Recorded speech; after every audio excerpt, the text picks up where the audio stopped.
चढ़ावा चोरी मामले में बड़ी खबर, राम जन्मभूमि ट्रस्ट के 2 सदस्यों ने दिया इस्तीफा। चंपत राय ने ट्रस्ट के महासचिव पद से दिया इस्तीफा। अनिल मिश्रा ने भी इस्तीफा दे दिया।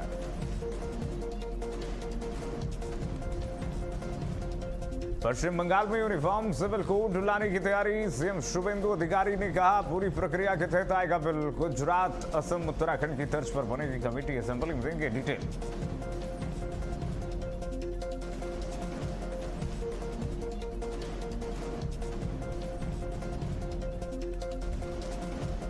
यूपी में मुहर्रम को लेकर के पुलिस प्रशासन अलर्ट, चप्पे चप्पे पर पुलिस फोर्स तैनात। सुरक्षा व्यवस्था को लेकर के पुलिस ने निकाला फ्लैग मार्च, शांतिपूर्ण ढंग से जुलूस संपन्न कराने के निर्देश।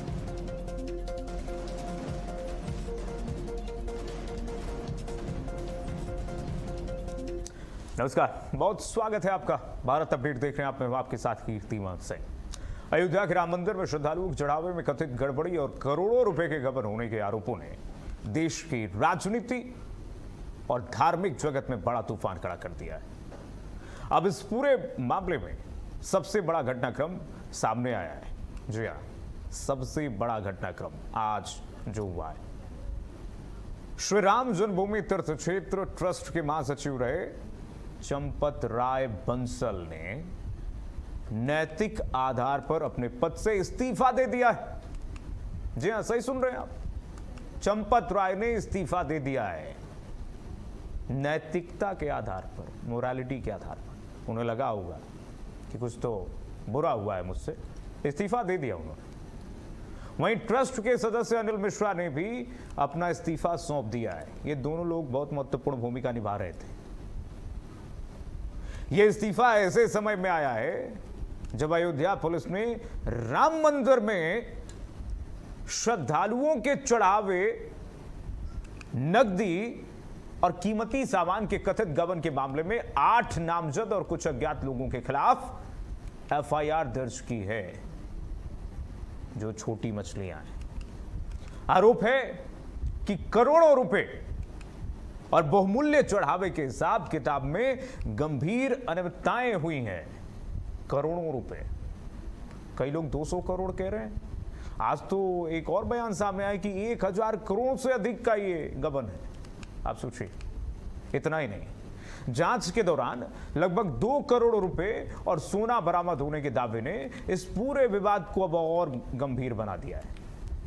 उधर आम आदमी पार्टी के सांसद हैं राज्यसभा के संजय सिंह, वो एसआईटी पहुंच गए। वो कह रहे हैं कि सिर्फ दान चोरी नहीं हुई है, जमीन का गबन भी हुआ है। एसआईटी अब उसकी भी जांच करनी शुरू कर चुकी है।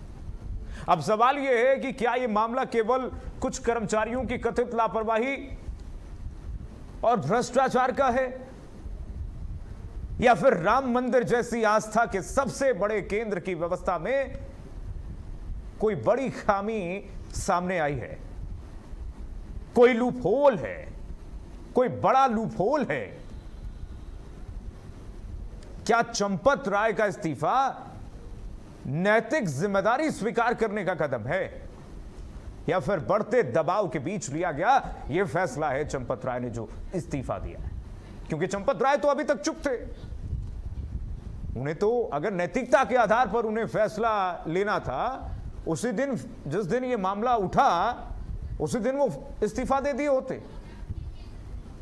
लेकिन देर आए दुरुस्त आए। लेकिन सवाल यह है कि देर क्यों आए? और सबसे बड़ा सवाल यह है, सबसे बड़ा सवाल याद कीजिएगा कि क्या इस पूरे मामले से करोड़ों राम भक्तों की आस्था को चोट पहुंची है? क्या ये राम जन्मभूमि तीर्थ क्षेत्र ट्रस्ट मान रहा है?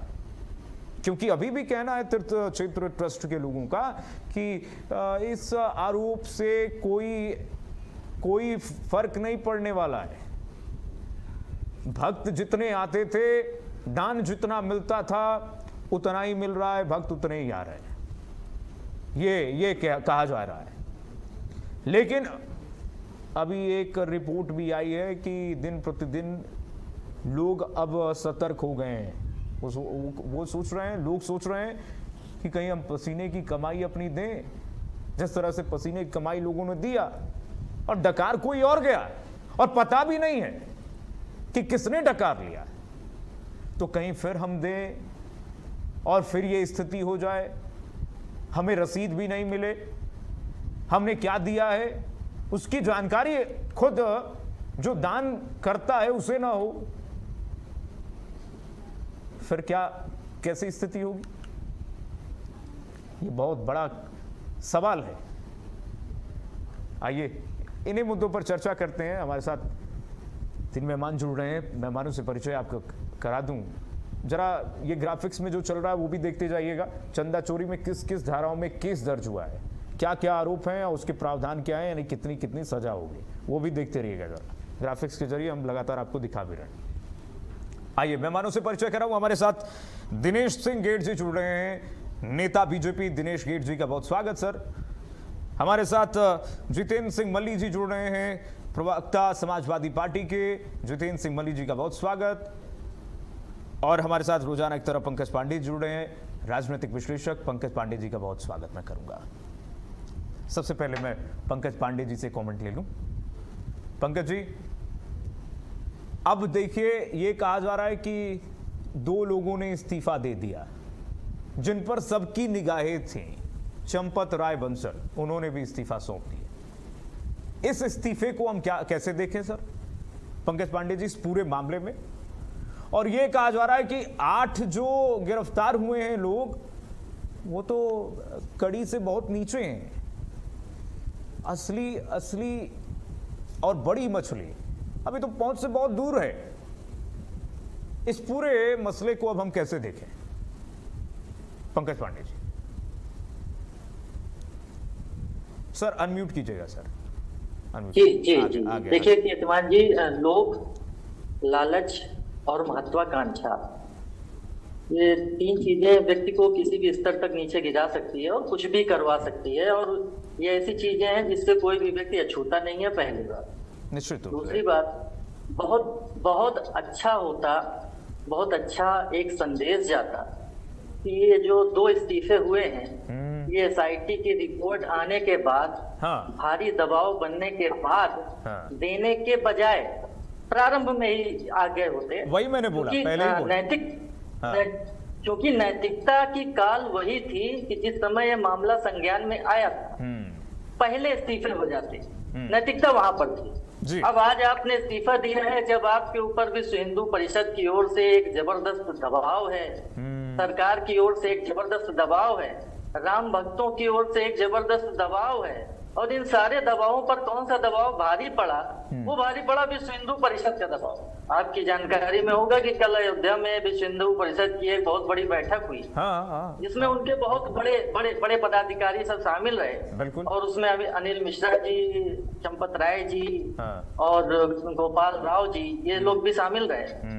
बहुत विस्तार से चर्चा हुई और चर्चा इस बात पर प्रमुख रूप से थी कि इन सारी चीजों से विश्व हिंदू परिषद की छवि को धक्का लगने की संभावना। तो एक दबाव बना, और दबाव देने के बाद अभी आपने देखा होगा रिसेंटली आलोक कुमार जी के स्टेटमेंट्स बहुत सारे आए, जो विश्व हिंदू परिषद के अंतर्राष्ट्रीय अध्यक्ष हैं।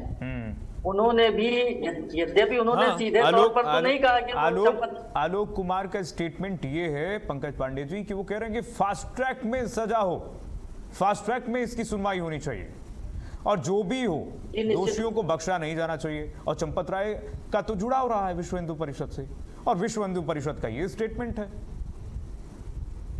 जी, चंपत राय जी विश्व हिंदू परिषद के उपाध्यक्ष रहे, केंद्रीय उपाध्यक्ष। बिल्कुल, और बहुत लंबे समय से। कुमार जी ने बहुत एसआईटी की रिपोर्ट आने के तुरंत बाद उन्होंने बहुत स्पष्ट रूप से कहा, आलोक कुमार जी ने, कि सबसे पहले तो एफआईआर इसमें दर्ज होनी चाहिए, पहली बात।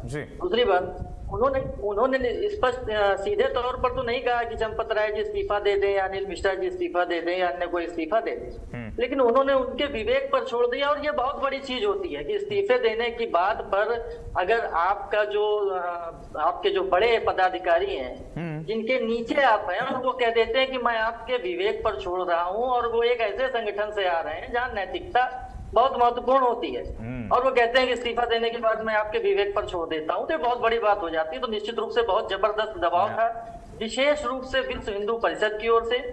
इसके कारण ये 2 इस्तीफे आए हैं, और निश्चित रूप से ये जो दो इस्तीफे आए हैं, तो एक बात तो बहुत स्पष्ट है, एसआईटी की रिपोर्ट में 8 लोगों पर तो सीधे सीधे आरोप थे। वो लोग थे जो जिनको आप छोटी मछलियां कह रहे हैं, ये वो लोग थे जो सीधे सीधे तौर पर दान की रकम की चोरी कर रहे थे, जिनके हाथ चोरी में लिप्त थे सीधे तौर पर। लेकिन ये जो दो इस्तीफे आए, निश्चित रूप से इनकी जिम्मेदारी थी कि सारी चीजें सही तरीके से चले और ऐसी कोई घटना ना हो। और मामला बहुत संवेदनशील था, बहुत संवेदनशील इस तरह से हो जाता है कि राम मंदिर का मामला कितने लोगों राम मंदिर का मामला सर, ये राम मंदिर का मामला इसलिए संवेदनशील हो जाता है, पीढ़ियां खप गई। ये आस्था से जुड़ा विषय है। राम मंदिर बनाने के लिए लोगों ने सीने पर गोलियां खाई। अब लोगों ने अपने खून पसीने की कमाई लगाई है इस राम मंदिर में दान के जरिए। कहां से दान आया, ये राम जन्मभूमि तीर्थ क्षेत्र ट्रस्ट को पता होगा कहां से दान आया। नेपाल से लेकर एक बात मैं और ऐड करना चाहूंगा जी।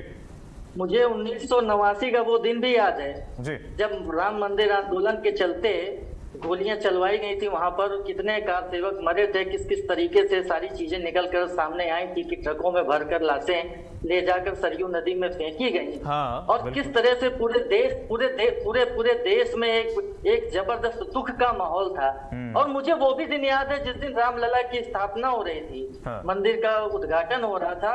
प्रत्येक राम भक्त जो कि टीवी पर उस सीधे प्रसारण को देख रहा था, उसकी आंखों से आंसू निकल रहे थे, वो रो रहा था।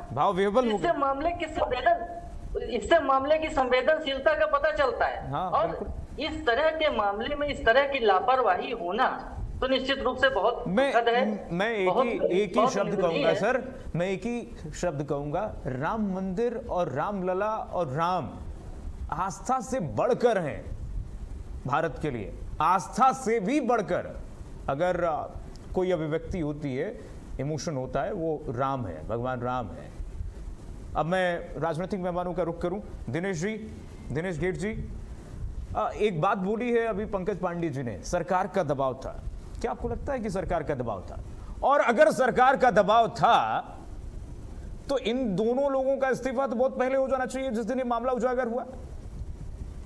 इतनी देर, बहुत देर कर दी आते आते इन लोगों ने। उस बीच में क्या देखें हम? उस बीच में इस देरी की वजह क्या है? ये इस्तीफा पहले हो जाना चाहिए नैतिकता के आधार पर। अगर चंपत राय को लगता कि अगर कुछ गलत हुई है, आरोप ही लग रहे हैं, तो ये तो उनके तरफ से एक गुड जेस्चर हो जाता कि भाई राम की आस्था से जुड़ा सवाल है, ये विषय है। अगर कुछ लोग आरोप लगा रहे हैं मुझ पर, तो लीजिए, ले लो अपनी लकुटी, हम छोड़ रहे हैं इस पद को। राम से बढ़कर के कोई पद नहीं है, लेकिन नहीं छोड़ा उन्होंने। क्यों? जी कीर्तिमान जी, आप सभी को मेरा प्रणाम। देखिए, ये विवेक का अपने खुद के विवेक का अपना एक मतलब उनकी धारणा पे मतलब डिपेंड करता था कि उन्होंने पहले क्यों नहीं दिया है, किस दिया। क्योंकि देखिए, हमारा सीधे तरीके से राम मंदिर के संचालन में, उसके प्रबंधन में कोई सीधा लेन देन नहीं है। लेकिन जैसे ही संज्ञान में ये चीज आई, तो 13 तारीख को जिस तरीके से एसआईटी का गठन किया गया, उसके बाद में त्वरित रूप से हमने पूरी कार्रवाई करने का काम किया। और माननीय मुख्यमंत्री योगी आदित्यनाथ जी ने तुरंत मतलब कठोर से कठोरतम कार्रवाई जो है वो करने की, मतलब अनुशंसा करने के साथ में, और सीधे तरीके से इसकी देखरेख जो है उसका देखने का जी। कार्रवाई की अगर हम बात करें, एसआईटी बैठाई गई है, बहुत प्रशंसनीय कार्य हुआ शासन की तरफ से कि कहा गया कि 15 दिनों के भीतर रिपोर्ट दर्ज कर दें। 7-8 दिन में हमने देखा कि प्राथमिक रिपोर्ट, प्रिलिमिनरी रिपोर्ट, पदेन सदस्य ही हैं संजय प्रसाद, ट्रस्ट के पदेन सदस्य हैं ना, उनको सौंपा गया। उस पर भी सवाल उठ गए कि जो रिपोर्ट सौंपी गई है उनको, वो सार्वजनिक क्यों नहीं हो रही है? कोई है जवाब इसका? देखिए, बेसिक मैं बताता हूँ, आप थोड़ा अनइंटरप्टेड जो है बोलने दीजिएगा। क्योंकि देखिए, सीधे तरीके से जैसे कि 13 तारीख को एसआईटी गठन हुआ, उसके बाद में जून के अंदर जो है पूरी रिपोर्ट को कंप्लीट करके, और जो 3 सदस्यों की कमेटी थी उन्होंने सौंपना था, और संजय प्रसाद जी जो हैं गृह सचिव, उनके पास में ये चीजें सारी पहुंची। और उसके आधार पर बाद में जैसे कि जो अपने एफआईआर का जिक्र किया, उसको लेकर के 8 लोगों की गिरफ्तार भी। और अभी देखिए, जांच जो है वो अभी खत्म नहीं हुई है, अभी ऑन है। उस पर कोई पॉज नहीं लगा है, कोई मतलब कॉमा नहीं लगी है, कुछ नहीं लगा, सीधे सीधे तरीके से ऑन है, और जो भी दोषी पाए जाएंगे उनके लिए मतलब माननीय मुख्यमंत्री ने स्वयं कहा है, योगी जी ने स्वयं कहा है कि जो चीज जैसे कि कठोर से कठोर कार्रवाई होगी वो की जाएगी, क्योंकि राम मंदिर आस्था का सिर्फ अयोध्या के लोगों का या लखनऊ के लोगों का या यूपी के लोगों का नहीं, 140 करोड़ पूरे देश भारत वर्ष के लोगों का, इसके अलावा भारत के अलावा जो मतलब कि भारतवर्ष के जो लोग बाहर कहीं रहते हैं तो उनके भी आस्था का केंद्र है। तो इसलिए उस चीज को कहीं भी किसी भी तरीके से उसमें ढीला मतलब अपन जो है उसमें किसी तरीके से कतई बर्दाश्त नहीं किया जाएगा। और फास्ट ट्रैक जैसे आलोक कुमार जी ने भी कहा इस चीज को लेकर के, और बाकी सभी की यही मंशा है, आप और हम सभी ये चाहते हैं, और उसी तरीके से सरकार भी यही चाहती है कि कठोर से कठोरतम कार्रवाई, और उससे पहले सारी की सारी जो कार्रवाई जो है उससे पहले रिपोर्ट जो है उसको पूरे तरीके से फुल प्रूफ यानी कि मतलब कंक्लूसिव जो उसको बनाया जाए। और अभी देखिए आधी अधूरी, मैं थोड़ा सुनिए, आधी अधूरी रिपोर्ट जो है वो पेश सामने नहीं की जाती, अभी पूरे तरीके से उसकी जांच जारी है। जैसी चीजें पूरी होंगी तो सार्वजनिक तब की जाएगी जब सभी चीजों के बारे में पूरे हम लोग कंक्लूसिव और सभी मतलब एविडेंस से जुटा लेंगे। दिनेश जी, इस रिपोर्ट से जो प्रिलिमिनरी रिपोर्ट दिया गया है, इस रिपोर्ट से तो ये एक बात तो स्पष्ट हो चुका है कि कुछ ना कुछ दाल में काला है। दाल काला नहीं है, पूरी दाल का जो भगोना है वही काला है। इससे ये स्पष्ट हो गया ना, यानी कि गबन हुआ है। देखिए इसमें 8 लोगों पर एफआईआर दर्ज की गई। अभी भी चंपत राय इस दायरे से बाहर हैं, अनिल मिश्रा दायरे से बाहर हैं। इन पर कब होगी आगे?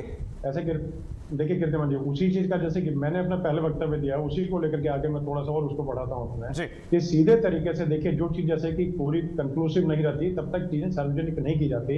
और कोई भी दोषी चाहे वो मतलब कि उसका थोड़ा ही दोष क्यों ना हो, लेकिन चोरी होते चाहे 1 रुपए की हो, चाहे 100 करोड़ रुपए की हो, या 5000 करोड़ रुपए की हो, चोरी होती है। और वे आस्था के साथ में खिलवाड़ कतई बर्दाश्त नहीं किया जाता, क्योंकि जिस तरीके से जैसे कि चीनी जैसे होती है, जिस समय राम मंदिर का जैसे कि निर्माण कार्य चल रहा था, और अभी भी आप वहां पर जाकर देखिए, आधे घंटे वहां पर खड़े होकर देखिए, मैं तो वहां पर जा चुका हूं उसमें, तो वहां पर लोग जब सामने जाते हैं तो जब आंखें मिलाते हैं तो आंखें भर आती है लोगों की। तो उस तरीके से मतलब लेकर के मतलब ये मान के चले हैं अभी तक सीधे तरीके से डायरेक्ट कनेक्ट जो है वो रामलला के साथ महसूस करते हैं, रामलला के साथ में खिलवाड़। रामलला के नाम को अभी तक तो हम बहुत आस्था के साथ ही बसते थे। राम नाम की लूट है, लूट सको तो लूट, और ये वाइसे वर्षा हो गया है नकारात्मक तौर पर कि राम लला की नाम लीजिए, लूट के साथ लीजिए, है अपनी तिजोरी इन लोगों ने भरी है। ये आस्था के साथ खिलवाड़ है। दिनेश जी हमारे साथ जितेंद्र जी, जिन्होंने तिजोरी भरी है, तो आप पूरे तरीके से और आश्वस्त रहिए कि उनमें से किसी भी व्यक्ति को बख्शा नहीं जाएगा। शासन प्रशासन पूरी तरीके से और नकेल कर चुका है, और एक आदमी पे पूरी नजर है, और जो भी उसमें दोषी पाए जाएंगे, चाहे आंशिक रूप से चाहे पूर्ण रूप से, उनको किसी भी तरीके से पाताल से भी खोज के निकाल करके और उनके ऊपर पूरी कठोर से कठोरतम कार्रवाई जो है वो की जाएगी, जैसे कि मुख्यमंत्री योगी जी पहले बोल चुके हैं। और उसी तरीके से हर व्यक्ति की जैसे कि आपने अपनी जैसे कि भावना जाहिर की, पंकज जी ने बताया, तो उसी तरीके से लेकर के चीजें देखिए सारी हैं कि जो चाहते हैं हम लोग सभी ये चाहते हैं कि जो दोषी हो तो उसको पकड़ के बाहर निकाला जाए, और चाहे किसी भी तरीके से डायरेक्ट या इनडायरेक्ट जो भी लिप्तता जैसे हो, तो उसको पूरे तरीके से निकाल के बाहर मतलब निकालने का और वो काम करने का हम करेंगे। उसके लिए हम प्रतिबद्ध हैं और संकल्प हैं। चंपत राय का ड्राइवर साइकिल से चलने वाला मर्सिडीज से चल रहा है, ऑडी से चल रहा है, फॉर्च्यूनर से चल रहा है, मतलब इससे ज्यादा इसकी पराकाष्ठा नहीं हो सकती है। जितेंद्र जी से अब जवाब लेंगे। जितेंद्र जी जवाब दीजिए जरा। अब दिनेश केट जी कह रहे हैं कि सरकार सख्त है, कार्रवाई हो रही है। जितेंद्र जी स्वागत, अनम्यूट कर लीजिए अपने डिवाइस को। जितेंद्र जी जी पहले तो सभी को समाजवादी परिवार की तरफ से प्यार भरा नमस्कार, स्वागत। चलिए, ये शुक्र की बात है कि आज जो नैतिकता के आधार पर महासचिव जी ने कम से कम इस्तीफा तो दे दिया। नैतिकता जो है 1 नहीं 2 दिन 4 दिन 6 दिन हफ्ता 10 दिन बाद नैतिकता जाग गई। लेकिन अब यहाँ सवाल ये उठता है कि ये जो इस्तीफा दिया है ये नैतिकता के आधार पे दिया है या लूट में संलिप्तता जो है वो पाई जा चुकी है, या कोई सेटलमेंट तय हुआ है कि आप मेरा नाम ना खोलिए, मैं इस्तीफा दे देता हूं। तो ये तमाम सवाल है। ब्रजभूषण सिंह है, एक बात मैं कह लूं, ब्रजभूषण सिंह है, वो कह रहे हैं मैं नाम बोलूंगा तो बड़े बड़े लोग नप जाएंगे। ब्रजभूषण शरण सिंह वो कह रहे हैं मैं नाम नहीं खोलूंगा, नाम खोलूंगा तो बड़े बड़े, किसके तरफ इशारा कर रहे हैं वो? देखिए, अब वो उनका इशारा किसकी तरफ है ये पूरा देश समझ सकता है। इसमें कोई बताने की, समझाने की जरूरत नहीं है। और वो सत्ता पक्ष के एक प्रतिनिधि हैं, जाने माने चेहरे हैं, एक राजनीति में उनका एक बहुत बड़ा किरदार है। और अगर ऐसे लोग डर रहे हैं तो आप समझ सकते हैं कि खौफ कितना बड़ा है और किसका खौफ है। लेकिन आज हम उस विषय पे बात नहीं करते। आज बहुत इंपॉर्टेंट फैक्टर है कि आज जो इस्तीफा हुआ है, आज हम उसकी चर्चा के लिए यहाँ बैठे हैं। तो उसी क्रम में हम लोग आगे बढ़ेंगे कि आखिर ये जो इस्तीफा हुआ, आप जरा ध्यान से सोचिए कि ये देश में शायद पहला ऐसा मामला होगा जहां एसआईटी जांच कर रही है और एफआईआर दर्ज नहीं हुई थी। अब एसआईटी ने पहले छानबीन करी। अब इसमें दो चीजें हैं, छानबीन की सुराग जुटाए या छानबीन की सुराग मिटाए। जिन लोगों को बचाना था उनके लिए प्लेटफॉर्म तैयार किया और फिर एफआईआर दर्ज हुई। अब इसमें ये तो कहानी हो सकती है ना। यानी एसआईटी पर आरोप लगा रहे हैं आप सरकार पर?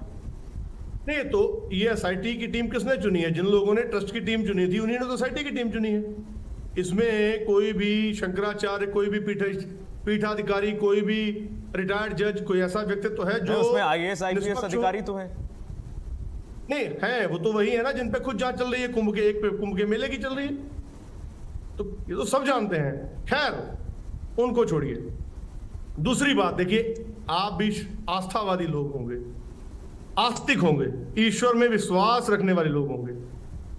आप ये बताइए कि आज जो प्रभु राम जी के साथ ये खिलवाड़ हुआ है, क्या इसका अभिशाप नहीं मिलेगा? क्या इसका पाप नहीं मिलेगा? अवश्य मिलेगा। और ये पाप मिलना, जब से अयोध्या का ये शिलान्यास, उसके बाद जो प्राण प्रतिष्ठा हुआ, उसके बाद से ही जब से चोरी गबन का मैटर शुरू हो गया, उसी दिन से श्री राम जी ने भाजपा की लुटिया डुबोनी चालू कर दी। अयोध्या का जो हार का परिणाम है वो क्या था? आज तो श्री राम जी इतने नाराज बैठे हैं। उसको वहां से मत जोड़िए ना, इसी मुद्दे पर रहिए। कहां से जोड़े बताइए? उसको चुनाव से जोड़ देंगे आप, पिछले चुनाव से नहीं, तो आने वाले से जोड़िए। नहीं तो चुनाव में भारतीय जनता पार्टी तो चुनाव में इसी का नारा लाती है, हम राम को लाए हैं। अब इस बार ये गाना लेके जाएंगे, हम चोरों को लाए थे। तो ये तो इनका ये तो चुनावी मुद्दा है। या तो आप कह दीजिए कि चुनावी मुद्दा नहीं है, तुम चुनाव से नहीं जोड़ेंगे। तो इसमें तो आपका फायदा है भाई। नहीं, इस पे तो ये लोग गाने बजाते हैं कि नहीं? इसमें तो आपका ही फायदा है, इसमें तो आपका ही फायदा है, इससे तो आपका ही फायदा है, समाजवादी पार्टी का फायदा है। क्यों नहीं? फायदा नुकसान वो तो बात की बात है, लेकिन ये इनसे हम पूछना चाहते हैं कि क्या ये गाना बनवाएंगे?